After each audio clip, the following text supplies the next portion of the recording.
change and less exciting. We eventually gave them away to my mom's friend and they died. But that's all besides the point. My parents got me an army of fish and a dog I named Scruffy, but that was it. I wasn't able to crack them any further than that. Hello everybody, today we are playing some more Stranded, well not more, but we are playing Stranded Deep. After they got me a dog, I was pretty satisfied for about a year and a half until I decided I wanted a mouse.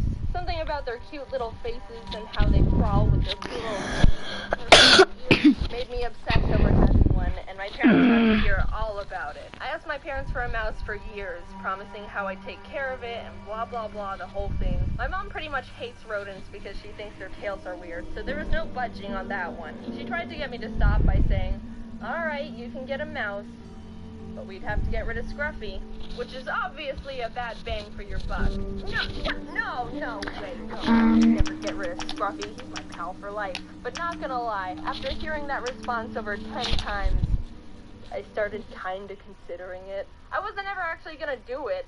I was just getting desperate, alright? When I was 10, I wrote on my Christmas wish list that I wanted a mouse because I thought for some reason I'd foiled their plans and found a loophole. Ha!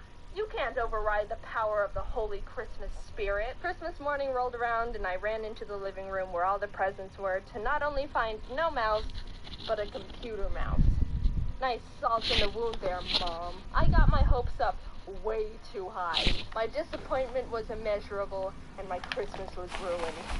I did get a computer though, so that was cool. After my parents endured 5 years of me asking for a mouse, I read this book series called Maximum Ride, which was about these teenagers who had bird wings and were on the run to not get captured by the scientists who wanted to keep experimenting on them. It was my favorite book series as a kid, and it made me really like birds, which resulted in the next animal obsession.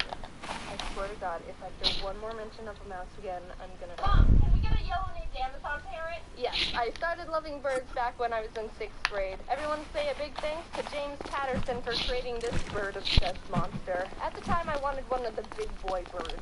A yellow-naped Amazon parrot, to be exact. I would spend hours just watching all the YouTube videos I could find of them and sending them to my parents like, look how great they are. You totally want one now, don't you, after watching one play in a box and sing Old MacDonald? This was a whole new type of fixation. I mapped out on the ground where the cage should go with tape, googled where Amazon parrot breeders were near me. I made multiple PowerPoint presentations for my parents on why they should let me get a parrot.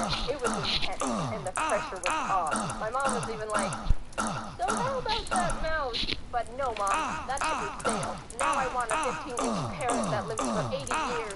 They started telling me, you can get a bird when you move out. And from then on, it was my goal to get out of my parents' house as soon as I could. Obviously, I never got a yellow-naped Amazon parrot, but I never really got out of my bird phase because I've got this thing coming right here. I was pretty self-aware that asking for a parrot was a long shot, so even though I still wanted a bird, I dialed back my animal request, and when I was 14, I started really liking flying squirrels. They were my favorite animal for a while, and that's when I realized people can have them as pets. Sugar gliders.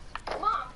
Sugar glider, add that one to the list. I don't think I actually bothered my parents too much about getting flying squirrels as much as the mouse and parrot, but I know they knew I wanted one. And I knew they knew they were going to say no. So I guess I just kept that one a bit more internal. During the summer, we would visit my family in Canada, and my cousin Hayden was really obsessed with ferrets at the time. So we would spend literally entire days on the computers together, researching ferrets and flying squirrels, and Amazon parrots because they were still my #1 obsession, let's not forget. We wrote down general facts we learned in Word documents, planned out how to care for them, added up how much money they cost, including cages, food, bedding, etc., etc. We were the same amount of obsessed. It was a lot of fun, actually. We bonded a lot during those times, and she's still one of my best friends. She also never got a ferret, so sad times there. Peyton also got a rat named Lola, and that made me really want a rat, which of course meant...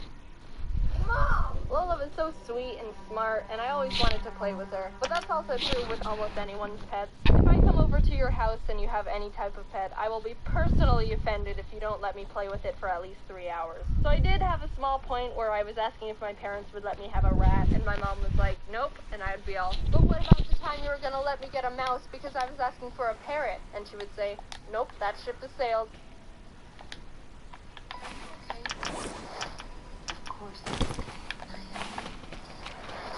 What's happening? Medication. and his restless head. I did what's for you. What's the Yeah, secret you to need to perfect find pasta? water. The Barilla commitment to uncompromising quality. Our custom blend of high-quality wheat ensures every shape cooks perfectly al dente. Bring more than great pasta to the table. Bring passion. Touché, Mother. During 10th grade, I was also starting to really like raccoons. I thought they were sneaky and cool, and I googled if people had them as pets as a random, not serious thought. But surprise, surprise, some people do have raccoon pets.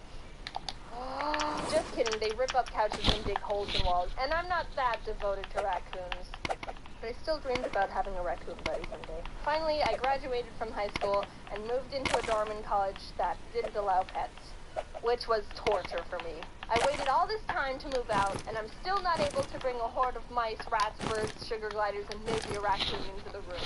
But YouTube started kicking off shortly after, and I moved back in with my parents to pursue that. Flash forward a bit, and I was finally able to get Ari. After 10 years of wanting a bird, I'd finally done it. What a gander he is. Was he worth the wait?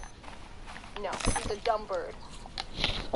You're a good bird. I'm not currently looking to get any more animals right now, even though I really want them. I have Ari, and he's already enough of a handful, so I can't commit to anything else right now. I am gonna get a dog eventually, that's a promise. And I do really like reptiles, so I've done my fair share of research on skinks, but that's only a 30% chance to actually happen. I haven't really grown out of my animal phase. I've just become a mix of that and my parents, still hopelessly entranced by creatures, but also being the one who has to tell myself no because I have other stupid responsibilities. Hopefully when I have kids, they will understand what I am, because I don't think I have the strength my parents had to be able to say no to any animals they ask for.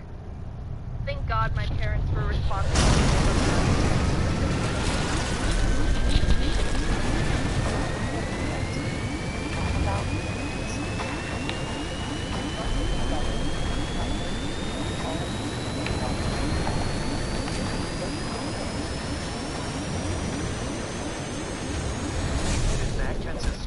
against the power of Clover point of sale. The challenge: take a contactless payment. Well, Clover's already done. Powered by Clover. Ari, something's telling me people like you more than me. Maybe I'm being irrational. I mean, not to rub it in your face or anything, but it's not called Ari animations. You don't even do anything. I'm the one doing all the animating and work. Oh my god. Don't give me that look. All you do is eat and scream. Doesn't matter or anything. Okay, I'm just gonna run a little experiment for research. It's not a competition, just getting information. Doesn't hurt. Just a bit curious to see if I'm just overanalyzing the... Well, since you all just love Ari so much, why don't we just talk about him? No, I get it. Ari's cute, funny, pulling strawberries all over the place. Let's shift the spotlight to the star here. I don't think I've ever gone into the origin story of getting Ari, so I guess I should do that. Back when I was 12, I said to my mom, Mom, can we get a bird? I really like birds. Have you seen that one video of a bird in a rabbit costume? It's pretty great. And she said, okay, you can get a bird when you move out. Wait, and that was